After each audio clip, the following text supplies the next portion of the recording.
You want to start with like Indiana first? Yeah, we can start with Indiana. Okay. Just because, we are Indiana. Exactly. Indiana. Indiana. Well, welcome back, guys. In case you couldn't tell at the beginning there, we're definitely going to be talking about Indiana football. And yes, I did say we because there's now two of us in the studio. So there's me, and then I'm joined with Ethan. So, Ethan, we start off with Indiana football. Yep. You're saying the fight song. It's great. It's we started for 5-0. I mean, first of all, I just want to say thank you for having me on the podcast. I'm excited to be a co-host for at least this semester, hopefully for the rest of the year, for when basketball season comes around. But yeah, 5-0, ranked number 23. I mean, who would have thought that, especially coming in as a preseason poll of 89? I mean, the game was electric. Obviously, we talked about it was like Parents' Weekend. And Curtis Rourke, even though the Hoosiers had 3 turnovers on their first 5 drives, they came in strong with 42 points. So it was a pretty big win over Maryland. And I think the rankings really showed that. Yeah, I agree. I think one of the things that kind of to your point was, even despite the turnovers at the beginning, Indiana and Curtis Rourke, they kept their composure. They didn't panic.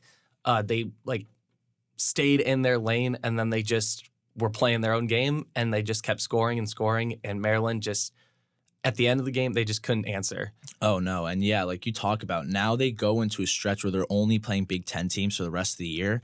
So I think by starting out with Maryland as their second Big Ten team that they're facing and winning it to put themselves 2-0 in the conference, I think that's really huge, and that'll set them up, especially against a harder or an easier team like Northwestern. It's going to really help them build upon that momentum and hopefully extend to 3-0. Yeah, and then after that Northwestern game is obviously the bye week to prepare for that homecoming game. Yep. Against Nebraska, which should be an interesting game because they've got true fresh blood quarterback Dylan Raiola. Patrick Mahomes copycat. Yeah, mini Mahomes over there. And that extra week, I think, is definitely going to be beneficial for them. I'm sure they're probably going to be watching a lot of film on him to try to figure out how, especially for the defense, to best apply pressure to him and to contain his ability. Because he can launch the ball. Yeah. They just got to be able to contain him. Oh, 1,000%. And like when I'm looking at the stats between both Rourke and Raiola, one's a senior, one's a freshman. Raiola is going step for step with Rourke. I mean, he has 2 less touchdowns than Rourke, but they have the same amount of turnovers and only 100 passing yards separate both of them. I mean, they're both slinging the ball, and I think it's going to be a really good matchup. I mean, you talk about it's homecoming weekend. There's going to be a lot of students there, possibly some families there showing up. It's going to be a good game, but if the crowd is able to show out like Signetti asks for, especially this weekend and Parents' Weekend, I think the Hoosiers can pull it out. Yeah, I agree. I think, especially, again, since it's at home, like, Hoosiers definitely have a chance. Nebraska will probably have some fans there because I think they're kind of a bigger fan base, especially because they've had success in football, so they were kind of able to develop that. I feel like IU is kind of in that development phase right now, just because it's been 57 years since we've been 5-0, so this is like the first time that a lot of us have seen this kind of success out of our football program. And I mean, too, like you see Curt Cignetti, I don't know for those who are watching have seen, but he put out messages to all students saying tailgating can wait, studying can wait, be at the game just for 4 quarters, which I think is crazy, but it's also it's a good sign, especially coming from a head coach of an improving football team. It's good to see that he's putting out these messages because he wants to get the recognition that he deserves. And obviously, he comes in as a first-year coach with pretty much like not high expectations, right? And they're coming in, and now they're ranked after 5 weeks with Northwestern, Nebraska, Washington, and Michigan coming up, all very winnable games before they host Michigan and go to Ohio State. If they start out 9-0 and beat either Michigan or Ohio State, I think there's a really big chance they can make the playoffs this year. And not only the playoffs, but Big Ten Conference Championship. Like if we keep this up, even if we have one loss and that one loss is to Ohio State, we could very well make the Big Ten Championship game. Yeah, 1,000%. I mean, yeah, like you talked about making the Big Ten Championship game. I think out of all the Big Ten teams, Indiana's probably got one of the easier schedules just because of their previous seasons and how they performed. but they've improved so much this year. And if they're able to perform, like you said, the Big Ten championship is very well in contention. And according to ESPN, they have a 40% chance to make the playoffs this year, which is incredible. Like, I would have never thought that coming in. Like, I was always here like, rah, rah, basketball team, right? No, we are here for a football team now. And there's going to be a lot more students, I think, showing out. And I think you saw that at Parents Weekend, or just like throughout the entire season. You see more and more students every single week, no matter who the opponent is. There's always people coming out. And now that it's getting closer to the end of the season, when we eventually build up to that Purdue game where it's going to be an electric atmosphere, it's going to be great to see how many more fans show out and how the Hoosiers will do based off of that. Yeah, I think that Purdue game is definitely going to be very exciting. I remember my sophomore year when I went to the IU Purdue game that was hosted here, and there was more Purdue fans than there was IU fans in the stands.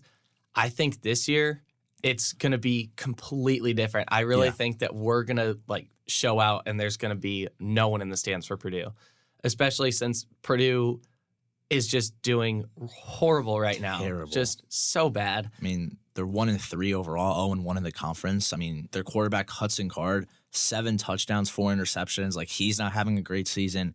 And I mean, when you just put it like stack to stack wise for players and positions, Indiana rolls over them. I mean, you wouldn't really think that, especially coming in towards the beginning of the season. But when you match them up against Purdue, it's just blown over. I mean, we may see like a Notre Dame again coming in and just absolutely wiping Purdue. I mean, they came in winning 66-3. That's crazy to me.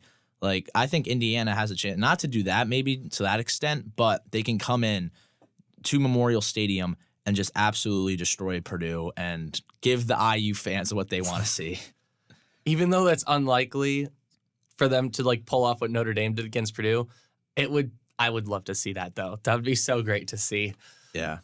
And even during the Parents Weekend game against Maryland, the announcer even said when they were showing the scoreboards, they emphasized the Nebraska win over Purdue 28-10, and the whole crowd erupted. And that was great to see.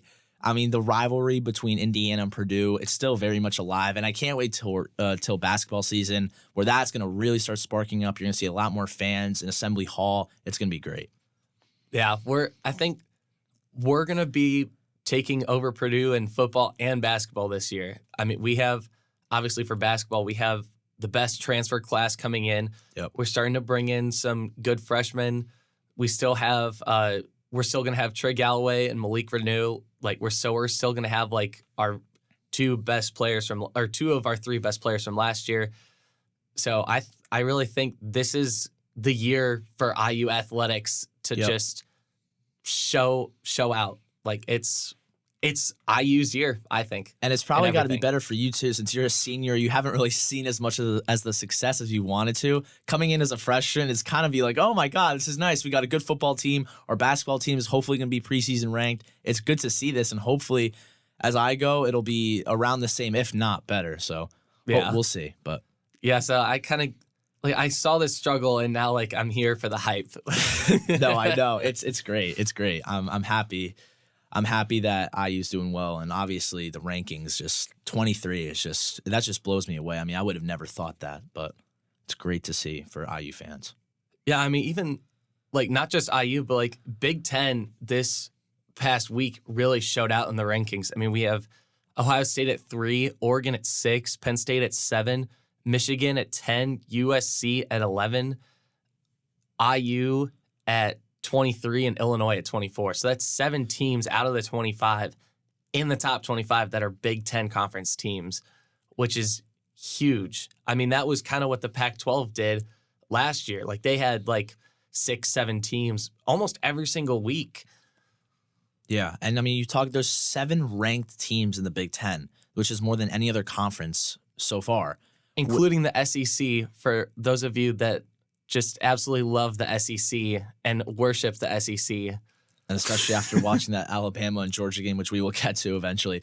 But yeah, going back to that, the Big Ten, this also works out in Indiana's favor, right? They only play 2 of these ranked teams. I mean, they only play Michigan, which is very beatable, especially at home. Then Ohio State, which obviously it's Ohio State. We don't really expect much, but you never know. There could be an upset in the making.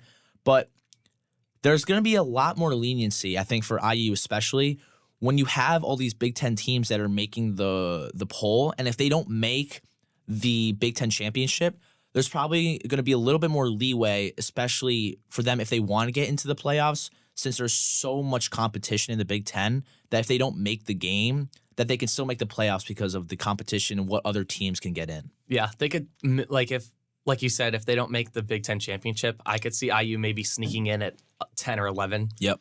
But I think if IU, even if they lose to Ohio State, if they keep it close enough, I really don't think they're going to be punished by the AP poll. Like, if anything, they might even move up a couple spots depending on whether or not some teams move up or move down that are above them. Yeah. Or they could just stay in the same spot. Like, some teams could either jump or IU can jump them without moving. Yeah. I mean, that's gonna be an electric game, especially at OSU. I mean, they know what's on the line. I mean, if they stay where they are at the 3 in the top 25, they're going all out. I mean, they want to win that game. I mean, if IU is building up to that point where they're undefeated after beating Michigan, they're going to go all out, and they know that's a must-win game. Yeah. Because if they lose, IU is going to take over them, I think.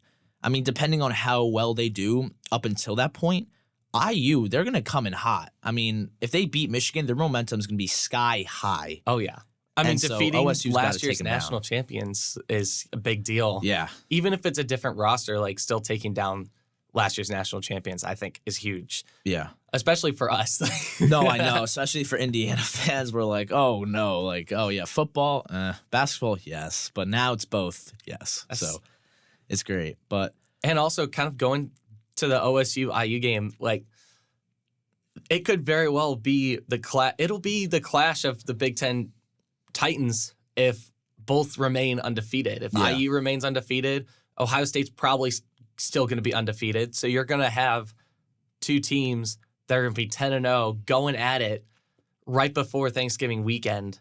yeah. And I mean, OSU, they got a rough schedule. I mean, they got Iowa, then the very next week, they got Oregon, at Oregon. Yeah, that game's going to be tough. I could see Oregon maybe pulling off an upset, but Oregon's also been kind of shaky at the beginning of the year, so I don't know. I mean, they got a couple weeks to try and get themselves back into it, but I mean, then they go to Nebraska 2 weeks later, and then they're at Penn State. Like, that's rough. If they're able to pull both those games out, then props to them, and then they're gonna host IU, then host Michigan the week after.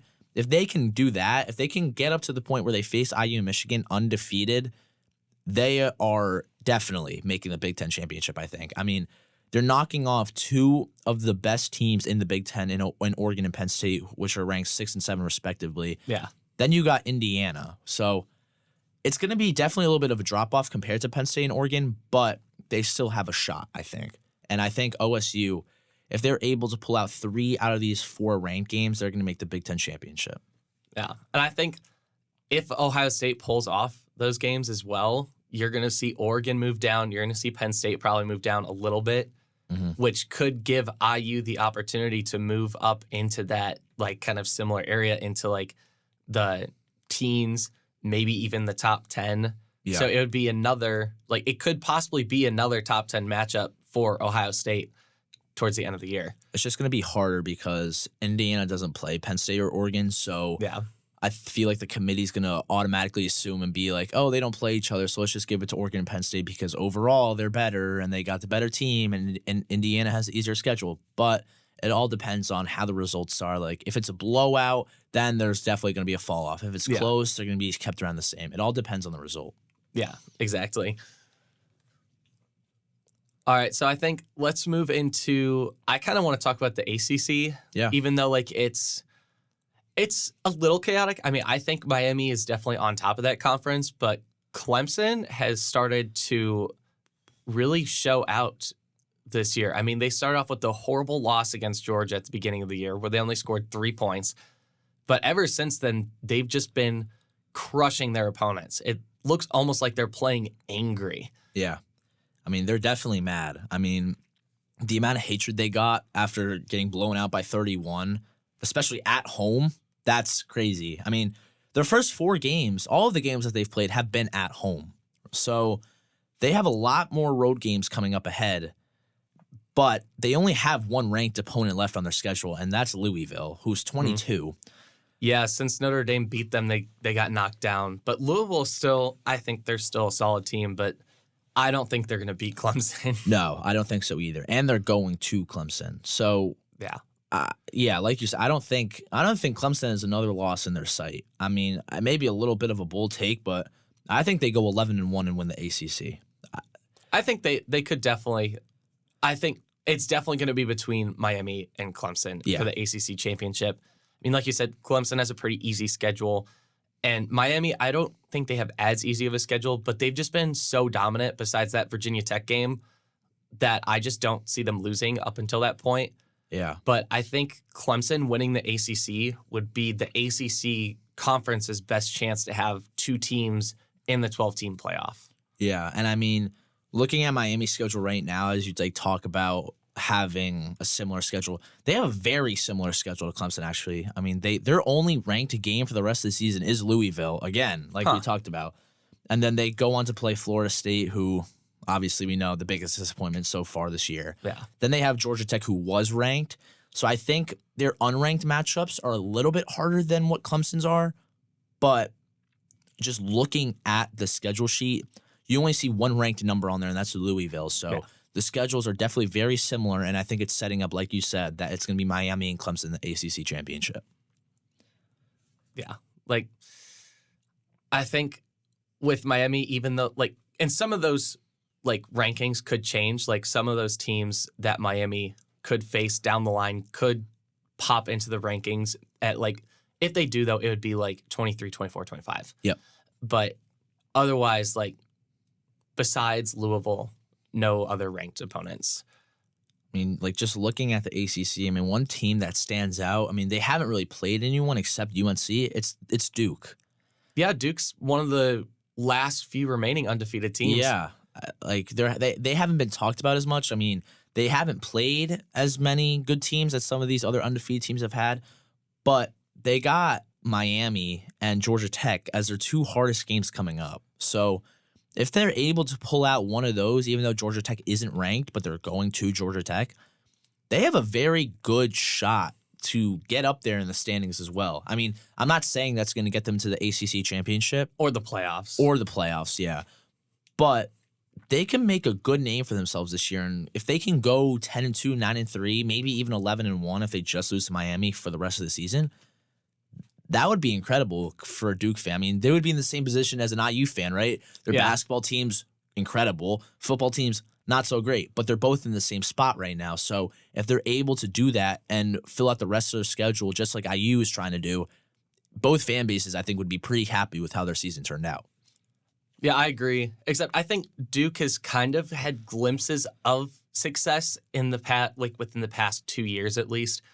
I mean, I remember, I think it was either last year or the year before, but like both Duke and Kansas were undefeated when they were going up against each other. And both of those schools, kind of like IU, are known as basketball schools and not football schools. Exactly.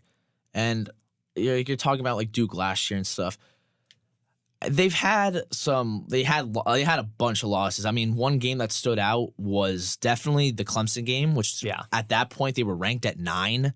And they won 28-7. Like, that was an incredible win. And obviously Riley Leonard, who we talked about, now the Notre Dame quarterback who is flourishing, except that NIU loss. And then another one was that loss to North Carolina, 47-45 in double overtime. That was an incredible game to watch. I mean, that was one of the best games that year. But yeah, like Duke, obviously they're improving, right? And we talk about how both basketball schools, Duke, IU, but Duke is coming in strong. I mean, they lost to UNC last year. Obviously, they won on Saturday, 21-20. Even though it was close, a win's a win. So now they're trying to build upon that. And obviously, losing their quarterback, obviously, it's been working. I mean, Murphy's been showing out. And we're going to see how he performs against these better teams coming up, obviously, with Georgia Tech, FSU, who can, I don't know, they can get hot at any moment, really. And then Miami. But we'll see. I mean, Duke's also in a very interesting situation because they not only lost their quarterback from last year, but their head coach is now currently the head coach at Texas A&M. So now they not only have a new quarterback, but they also have a new coach as well, which affects the dynamic of the team. I mean, even just like looking at a team like Washington, who saw, kind of like Michigan, saw lots of success last year. Their head coach leaves. They lost a lot of people to the draft, or like people transferred because Kalen DeBoer went to Alabama. So some of them like followed him over there. They bring in a new coach, Jed Fish, and Washington, kind of like Michigan, even though Michigan only has one loss, I feel like this year for them has been kind of disappointing. Washington has had more losses, but I think like just their season has been a disappointment. Yeah. And I mean, like, just looking at the ACC now, I mean, one team that was talked about for maybe 2 days and then they got dropped out of the rankings and now they're nowhere to be found is Boston College. Yes. I mean, we talk about the win against Florida State, which was just the spiraling down for them from there. Then they go on to lose against Missouri. That was a close game, though. Yeah, they're 4-1, right? I'm not saying they should be ranked, but they're not talked about at all after being dropped. I mean, that's like the same with a bunch of other teams. I mean, you have all the powerhouses in the SEC and the Big Ten, whatever. But there's some of these like sneaky teams that kind of build themselves into the rankings. And one of them was Boston College at one point. And it's the same with NIU, right? They were in there. Now they're not talked about at all. It's been 2 weeks, whatever.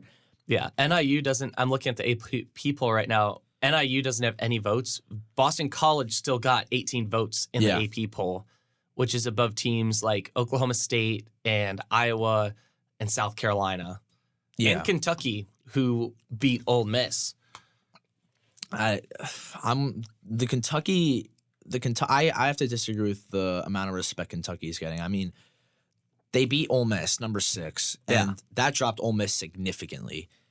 Then they only lose to Georgia by 1, 13-12. They deserve a little bit more respect, in my opinion. I would have put Kentucky at 24, to be honest. Okay. Like, in the rankings, just mainly because of the games they've been playing. But at the same time, like, I feel like they're the Iowa of the SEC, where they're more of a defensive-focused team. Like, their offense, it takes a lot for their offense to really get going. But their defense is really good at locking teams down, like locking down the other team's offense down. Yeah. Which I think, like, does not get talked about enough. I mean, yeah, well, like, for now we're going to like switch over to the rankings. I think one team that I think that just keeps popping into my mind that's overrated has got to be Michigan. And I'll say why, because Michigan, they beat a 2-2 Minnesota team by 3 points. Yet they still moved up 2 spots. Minnesota, obviously, not a great team, not a football team whatsoever. And to be outscored by 18 in the fourth quarter, 21-3 by this Minnesota team, that's a little bit concerning. And I mean, you talk about Orji, he went 10 for 18 for 86 yards with 1 TD and 1 pick. That's a bad game for him. Yeah, and less than 100 yards is kind of sad for a starting quarterback in college football. Especially if you're a top 10 ranked team, you would expect at least over 100, if not maybe 150. But they're relying on that run game. But a couple of the teams that are on their schedule, like we talked about, IU especially, their front 7 is good. I mean, led by Aiden Fisher, they got a lot of good stars on that defense. And when they come in, they can't rely on that run game.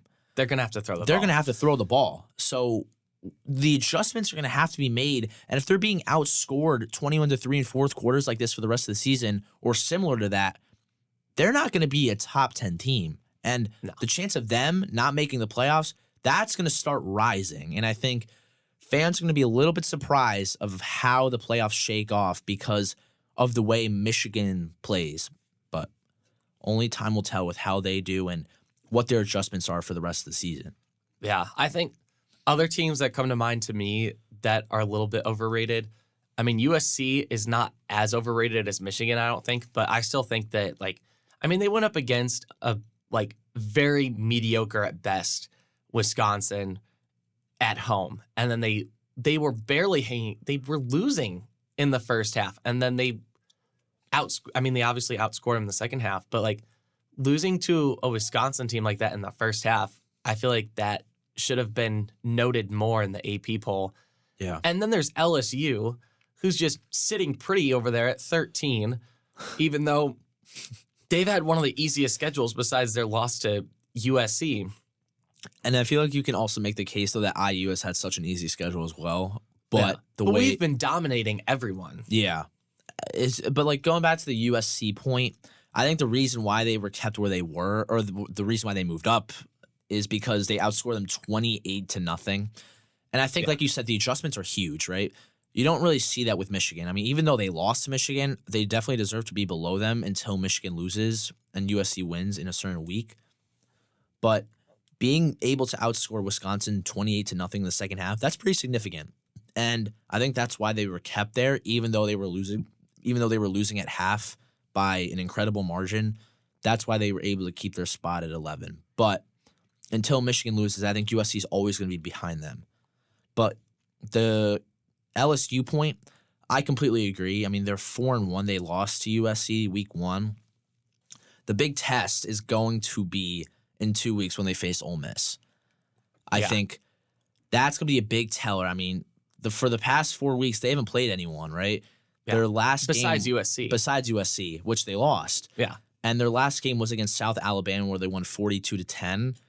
Now they're going to host Ole Miss. So there's a lot of pressure, especially at home, where if they don't win this game, they're going to be dropped significantly because they haven't really played anyone, and this is just going to be their second-ranked opponent all season.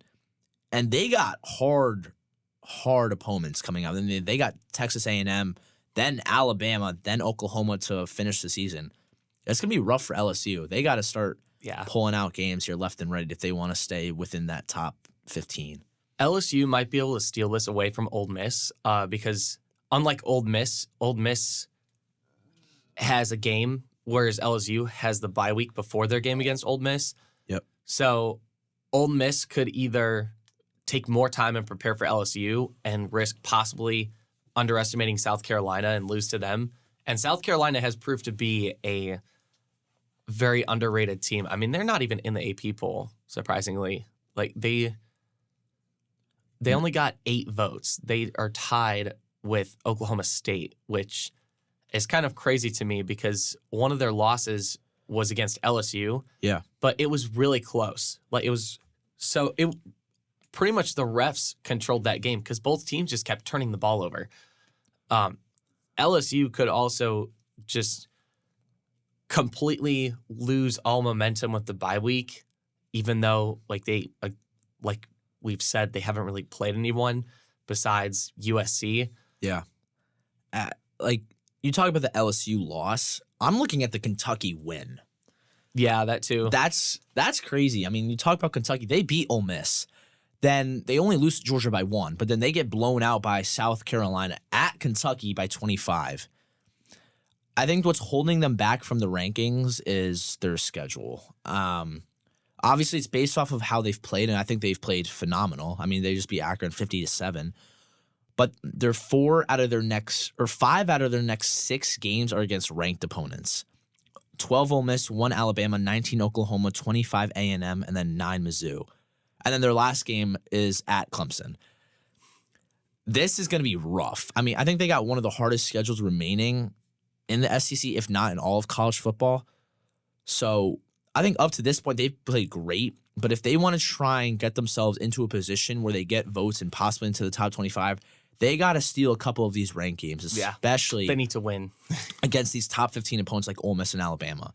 I could definitely see them beating Ole Miss. Yep. I mean, if I'm being completely honest, like Ole Miss before playing Kentucky hadn't really played anyone, and Kentucky was kind of like their version of like our Maryland game, where that was like wasn't going to be their biggest test of the year, but it was like their biggest test up to this point. Yep. And then they lose. And I think too, like the Indiana Maryland game too, like 3 turnovers in the first 5 drives. That looked a little concerning from Rourke, considering he had no turnovers in the first 4 games, and then he has 2 right away in the first quarter. It's like, what's going on? Yeah. But I think, like I said earlier, like the adjustments are key. And I think over the course of the game, Rourke was able to settle himself down. Cignetti kind of calmed him down. His receivers were able to make some plays for him. I mean, you talk about the jump balls from Surratt and Cooper. They both stepped up tremendously.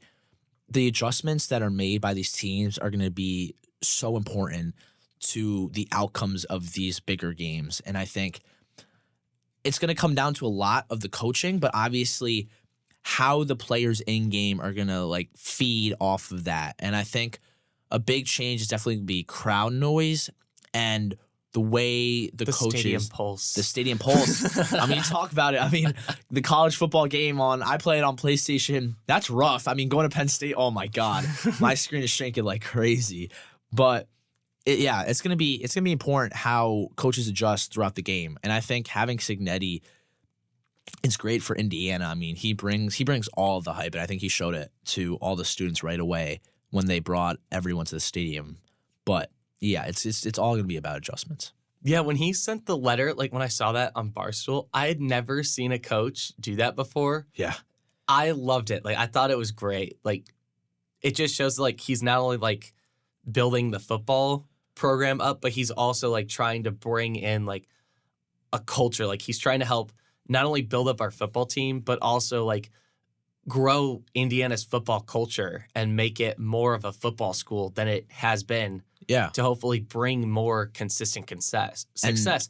Because you look at programs like Michigan and Ohio State, I mean, you could even like say like Notre Dame too, like in Alabama, like all those schools have a huge culture built around their football programs.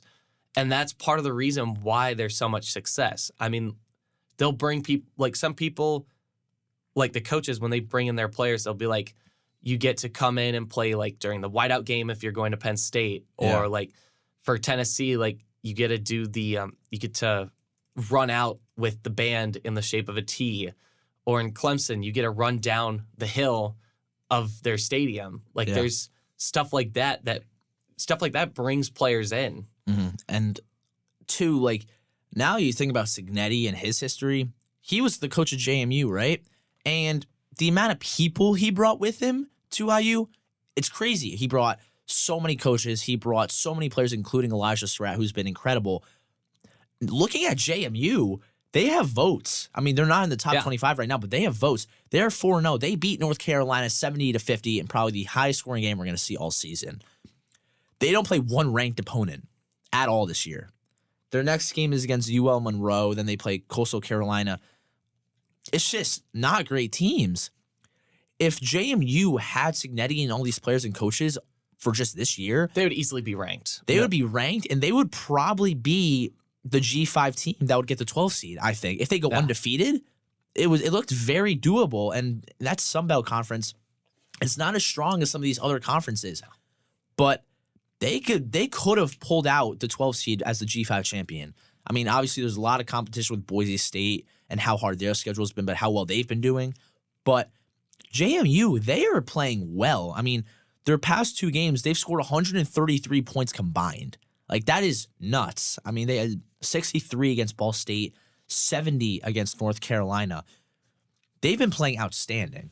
Not to mention that this is their first year as, like, a true Division I program. Yeah. Exactly. And like, that's how much Cignetti won over at JMU. He, like, because of the winning culture that he had over there, that helped bring JMU into the D1 arena. Yeah. And they're still seeing success because of the influence that he had on their football team. And you can just see it, right? Like, you can see Cignetti in the way he gets people involved. Like, he wants to bring the culture together, and obviously it's very visible, right? I mean, you didn't really see this, but for like me, they brought all the freshmen to the Memorial Stadium on one of the days during Welcome Week, and all of a sudden he comes sprinting out with three of the players, one of them being Aiden Fisher, and he's like hyping up the crowd. He's getting crazy. The whole freshman class, they're going nuts, and he gets a mic and he's screaming into it. And we're all getting excited. He's getting us involved. He's like, oh, yeah, no, you guys need to show up. We're going to change this program around. Like, it's incredible how much he's lived up to the hype. And I think just because of what he's done and who he's brought with him, IU's going to be set up for the future really well. Yeah, even after he leaves, whenever that is. Like, I don't know if he plans to stay long-term or not, but either way, like, he's already done so much to change our football program that, like, to the point where we could still see success, like, after he leaves. And But- yeah, it depends like who leaves with him too, right? Yeah. Like, he brought all these people, but will some of them stay? Will some of them follow him? We don't know. I But really hope he stays here long term because I do I too. think that would, like, if he does, I mean, considering the success that he already has right now in Yeah. his first year, like, we could very well be considered like a Michigan or Ohio State because he, like, when he coached at Bama, he was one of the recruiting coaches over there. He was a wide receiver coach and the recruit, like, one of the main recruiters. He was the one bringing people into Alabama, Yeah. like, towards the beginning of the Nick Saban era. And now we have him here at IU. So we're going to be, like, he's going to be bringing people in, like, not just people from the transfer portal that are maybe seeking a fifth year or whatever, but he's also going to be able to bring in high schoolers, like good high schoolers from not just like from Indiana, but like from out of state, like maybe Texas or Florida, Yeah. like states that are known to produce great footballers in high school. Because I mean, like, some states like are more competitive in some sports than others. Like Indiana, like competitive in basketball and swimming. Illinois kind of also competitive in swimming, but like Texas is known for like football. So is Florida. Florida's also kind of a swimming school too, like, or a swimming state as well. So that could, like, we could be bringing some of those people from the football states, bringing them to IU Bloomington, Kurt Signetti and company developing them, and then we just build, like, this program that we're going to have is going to be so good. Yeah, and like just moving on, like from Signetti and stuff, like one coach that really stands out and you talk about like the whole transfer portal thing and bringing recruits is Colorado. I was actually going to go there too because, like, the move that Signetti made, like where he went from JMU to here, it kind of reminded me of Colorado and Deion Sanders bringing like his entire coaching staff, Yep. like a lot of his players from Jacksonville State over to Colorado. And that's basically what Kurt Signetti did this year with us. I mean, you talk about too, like Coach Prime with Colorado. I mean, they're doing great right now. They're 4-1. Their only loss was to Nebraska in week 2. But you talk about like the whole recruiting thing and bringing people in and like true freshmen. He relies heavily on that transfer portal. Yeah. And we know that. Once these guys leave, like Travis Hunter, who's obviously a Heisman frontrunner, and then Shedeur Sanders, the quarterback, it's going to be tough to find people to fill in those gaps, especially since Hunter is a 2-position player. He's the CB1 and the wide receiver 1 for that team. Yeah. They're going to have to find one person that's like as good as Travis Hunter at one position and one person that's as good as him in the other position. Yeah, you're not going to find someone who's as good as Travis Hunter that can play 2 positions like that. Like, that's incredible. He's one of a kind. Yep, 1,000%. And I mean, I think they did them a little disrespectfully in the rankings this week. I mean, I don't think they should be ranked, but I think they deserve to get more votes, especially after beating UCF 48-21. Yeah, I think they only got 1 vote. Yeah, that's I think they deserve a little bit more than that. But I think that's all going to be tested in 10 days when they host Kansas State. I mean, we're going to see what they do up to that point because obviously they're ranked 20th right now. And then they go to Arizona, who's been hot. And they're the first team off the ranked list after beating Utah 23-10, which obviously Utah, very good team. But they need their starting quarterback, though. Yes. Otherwise, Utah, they're not going to do anything this year. Yeah, and Colorado does play Utah towards the end of the season. They play them as their third to last game. But besides that, in Kansas State, they're not really playing anyone except Arizona and Texas Tech, who they've been a little bit hot too. I mean, they're also 4-1, but yeah, Colorado is just another team that reminded me of what you were saying with the whole thing about Signetti and what the culture he's brought to IU. But now it's more about Coach Prime and bringing it to Colorado, and he has these such high value NIL players with Shedeur and Hunter. It's just it's incredible. Honestly, like Colorado, their one loss this year was to Nebraska. So right now, they're undefeated in Big 12 play. Yeah. They very well, I mean, like you were saying, like their schedule isn't too bad besides like the last maybe 3 games. They could very well sneak into the Big 12 championship and possibly win it and then get themselves a playoff spot. And not just a playoff spot, but a bye in the playoff, which would be huge, especially after last year where it kind of ended in disappointment for Colorado last year.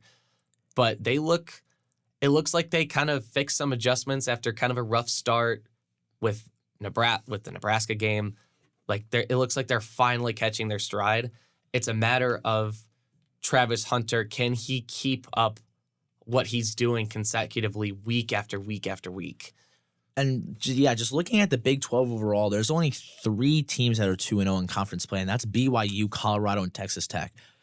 BYU has been incredible. They came out of nowhere. Yeah. I don't know what's happening. I mean, they blew out Kansas State 38-9, and then they beat Baylor narrowly 34-28. Oh my God, I'm sorry. I'm very hungry right now. Same. But yeah, BYU, they've been outstanding. I mean, they're ranked 17th right now. I think they're one of the teams that are going to get into the Big 12 championship.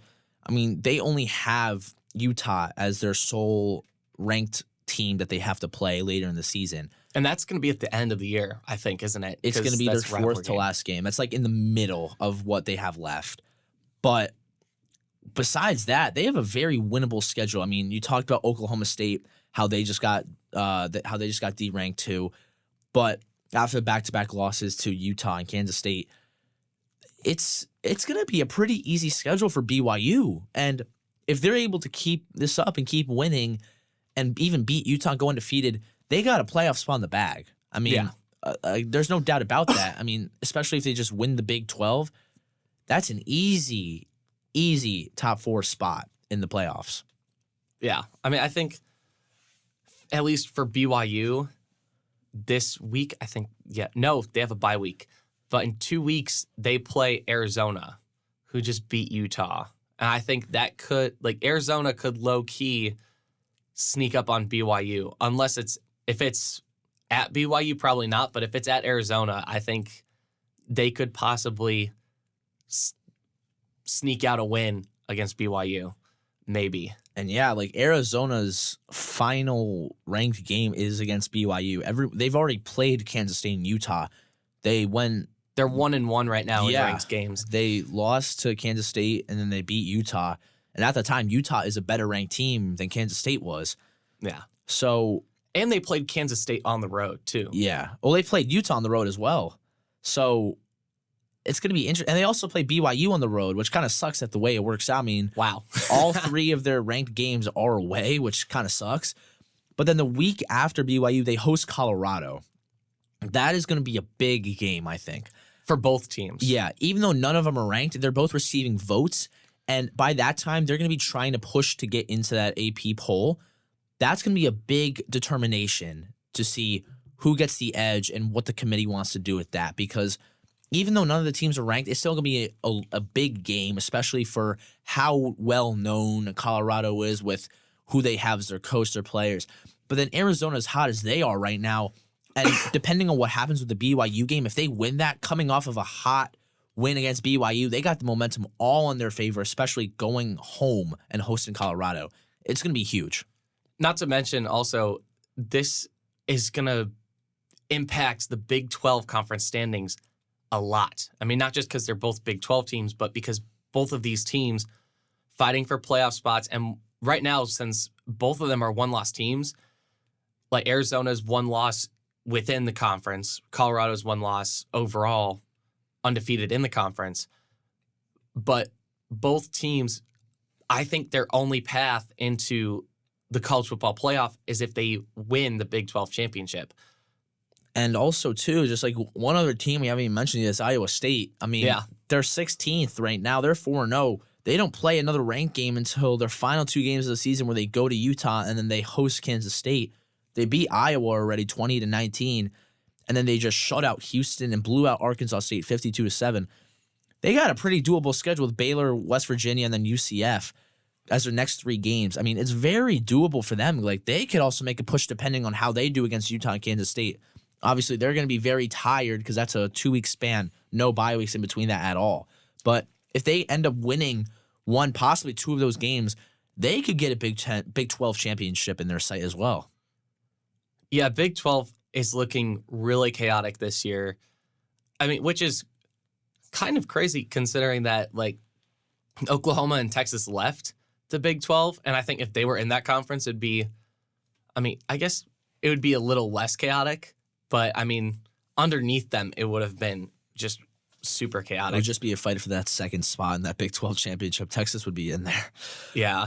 But, yeah, no, a lot of the recognition right now is put on the Big 10 and the SEC, which is normal, right? I mean, the SEC has 6 ranked teams. The Big 10 is 7. Then you got the Big 12, which I haven't personally been hearing many people talk about, but it's been getting better. And even though, like you talked about, they lost Texas, they lost Oklahoma, it's still very well chaotic. And the winner of that, they're going to get a top 4 seed no matter what. So it just all depends on how it all shakes out. And it's going to be very hectic to see all of these ranked matchups in conference play. So we just need to wait and see how that goes. And for Iowa State, that's going to come in at the end of November. So we got to see how these other teams perform before Iowa State takes them on. Yeah. I think kind of going off of that, because we're almost out of time, but we'll kind of go into the SEC with this, but we got to talk about, like, what do we think the 12-team playoff is going to look like? For me, I have Bama at 1, Ohio State at 2, Miami at 3, and BYU at 4 for those Power 4 conference spots. Then I have Texas at 5, Oregon at 6, Penn State at 7, Georgia at 8, Tennessee at 9, Indiana at 10, Clemson at 11, and then Boise State rounding out the top 12. Okay, so it's interesting because you don't have Michigan on yours. I don't have Indiana on mine, even though I go to IU. I don't know. It doesn't feel right. Like it's like it's too good to be true. But I'm gonna have to agree with you with the first 3: Alabama, Ohio State, and Miami. I think those are gonna be the champions for the SEC, Big Ten, and ACC. I have Kansas State. The reason why is they only have 1 more ranked game, which is at the end of the season. So they're gonna have a lot of time to build up to that point, and they're gonna be a little bit rested for the Big 12 championship if they get there, because they only play 1 more ranked team. And I feel like if you're only building up to that point, you got a lot of time to, like, settle down, just focus on that game, and then go heavy on the Big 12 championship, which is why I think they're going to be the 4. I got Texas 5. I got Tennessee 6. Then I got Oregon 7, Georgia 8, Penn State 9, Missouri 10, which I feel like that could be mixed up a little bit just based off how they do for the rest of the season. But so far, they've been doing well, even though the games have been super close. But they're still winning. Michigan at 11, which that could very well change in November when they play Oregon, Indiana, and Ohio State, 3 ranked games in the Big Ten. Then I agree, Boise State as the highest G5 champion. So, yeah, that rounds out my top 12. Yeah, I think, like, I put Indiana in there because I think Indiana's going to beat Michigan, and I think that hopefully will be enough to at least get them into that 10 spot or 11 spot.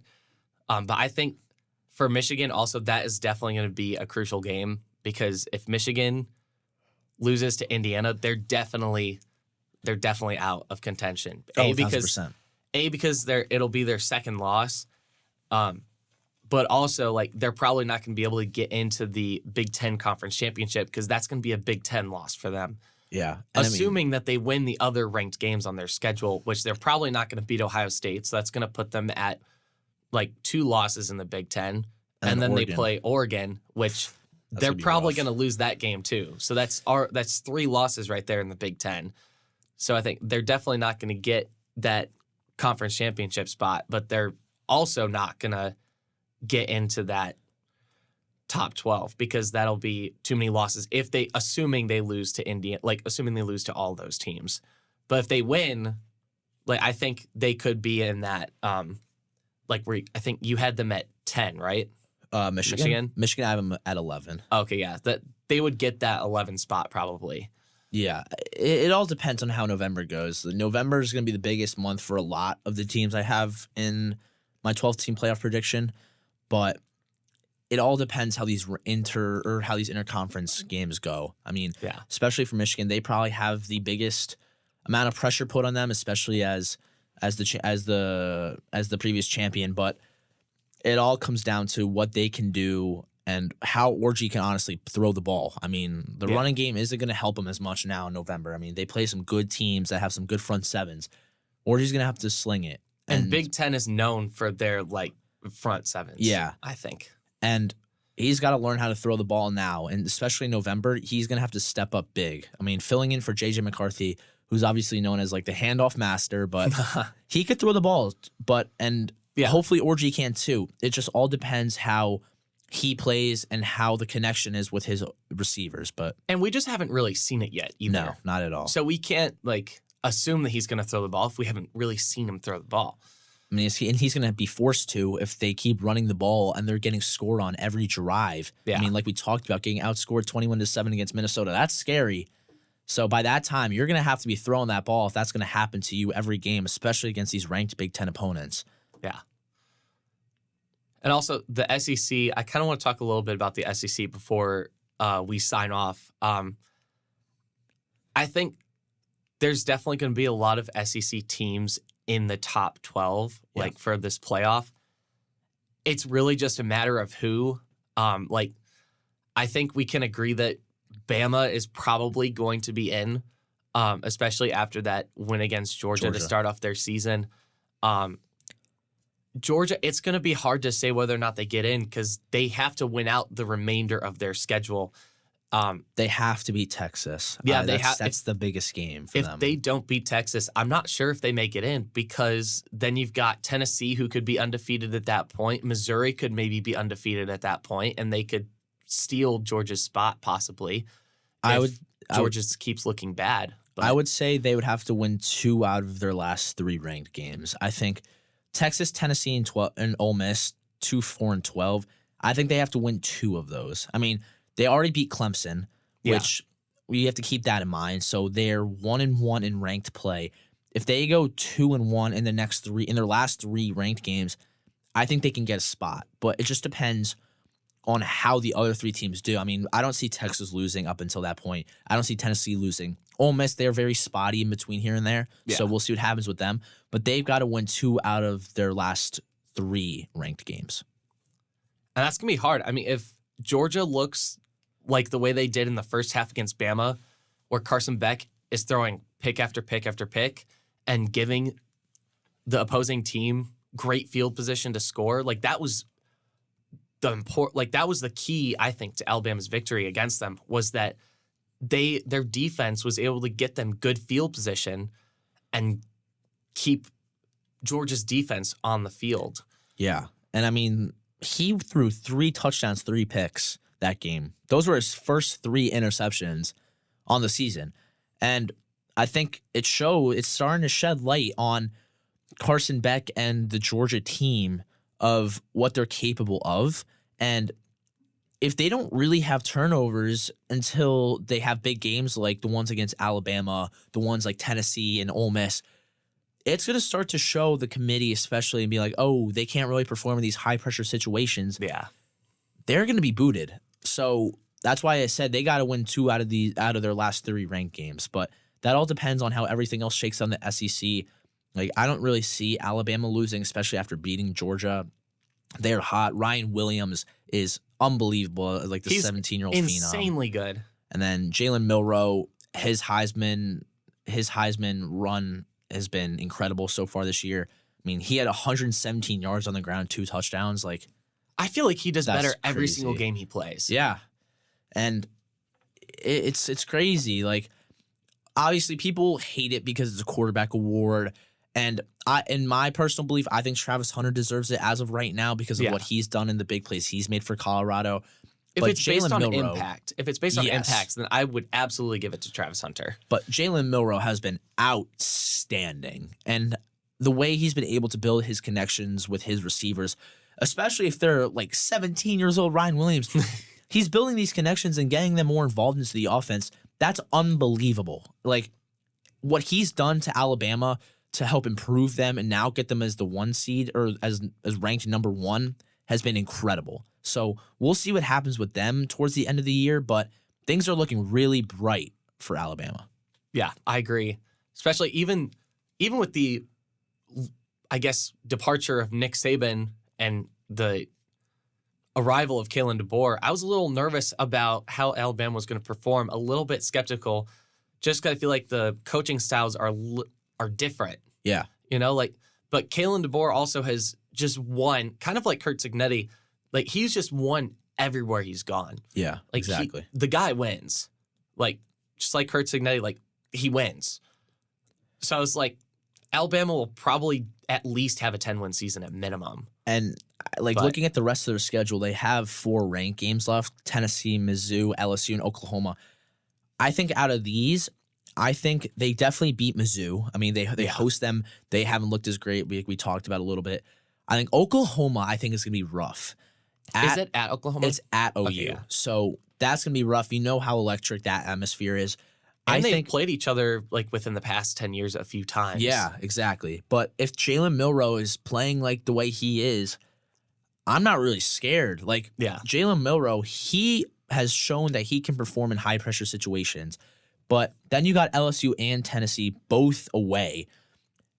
I can see them losing one of the games. Probably Tennessee. Yes. But since they beat Georgia, they have a little bit of cushion compared to Georgia, where now they have to win after losing to a lower seeded team, even though Alabama is Alabama and their history has just been tremendous. Yeah. And if Georgia stays in that top 5, they're not really going to move that much. They're definitely going to stay above Georgia for sure. So they'd at least move down to the 4 spot at max. Yeah, we'll see how the SEC piles up. I mean, there's going to be a lot of interplay competition here. I mean, Tennessee, obviously, they are lighting things up. I mean, we talk about Tennessee. They just beat Oklahoma by 10. They blew out Kent State 71-0. Then NC State 51-10, who was ranked at that time, by the way, and Chattanooga 69-3. They have 2 ranked games left. They got Alabama and Georgia. I think Tennessee can beat Georgia. Yeah. I really do. I mean, at Georgia, but the way they've been playing, they're hot right now. They got the easiest schedule out of the 3, Alabama, Georgia, and them. They could sneak their way up there if Alabama starts to crumble at some point. Like, they could be an SEC title contender, yeah. So it all depends on how Alabama performs in their stretch of ranked games, but it's also how Tennessee can perform against Alabama at home and then at Georgia in November. Yeah. I mean, we're probably only going to see one undefeated SEC team. I honestly don't know who that's going to be. Just after the way that the conference has kind of showed itself a little bit, especially after, Kentucky, beating Ole Miss and almost beating Georgia.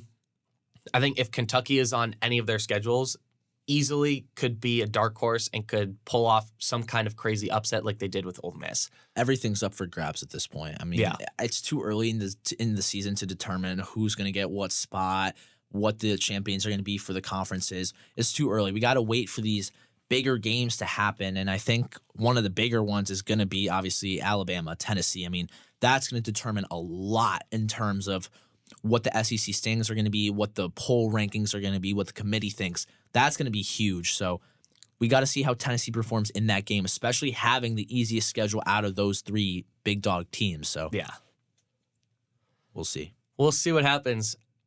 I think it'll be fun, really fun to watch. I mean, one of the things that I just absolutely love about college football is that it gets harder every single week. Yes, and no matter who the opponent is. It really doesn't matter who the opponent is. I mean, it could be like a rivalry game, like Florida State and Miami, that's a in-state rivalry game. But Florida State, just because it's a rival, could pull off a weird upset for no reason at all. Just because they're playing Miami. That's it. That's the only reason they could maybe pull off an upset there. Especially for these ranked teams, for IU especially, I'm going to go back to them. Since they're in the ranked poll now, they have a lot of pressure to keep winning, especially they don't have ranked games until Michigan when they host them and then at Ohio State. So if they want to stay in these rankings, they got to beat all these opponents going up into those games to the point where they have a cushion and they can stay in that top 25. But like you said, even these like higher ranked teams like Tennessee, Alabama, Georgia, Texas, they got easier opponents like Florida, like Mississippi State. But you got to win those games. Otherwise, you're going to start sliding down those rankings, and that's going to give other teams a chance to push ahead of you, and they're going to stay there while they have easy schedules and they have to be easy opponents. Yeah. Like, I mean, you see, like, some teams like Boston College, like, they have a history of being one of those teams that, like, you kind of underestimate a little bit. Like, I mean, just because I lived kind of up by the South Bend area, like, about an hour away, like, I'm kind of a big Notre Dame guy also. Yep. But Boston College is always one of those teams that Notre Dame would underestimate, and then Boston College would either, like, it'd be really close, or Boston College would somehow pull off a win. And that would always just crush us. Like, it's college football. Anything can happen now. Like, I mean, we saw it with NIU Notre Dame. That was just the start. And then we saw that one play touchdown on Alabama, Georgia with Ryan Williams. Like, anything is possible in college football. And I think we're going to start to see that slowly within the Big 12, the Big 10, the SEC. Anything could happen. And I think week to week, our predictions are going to heavily change based off of results. So you can't really make a projection until like the last 2 weeks when you have all of the ranked games played. But this is just kind of like a toss-up.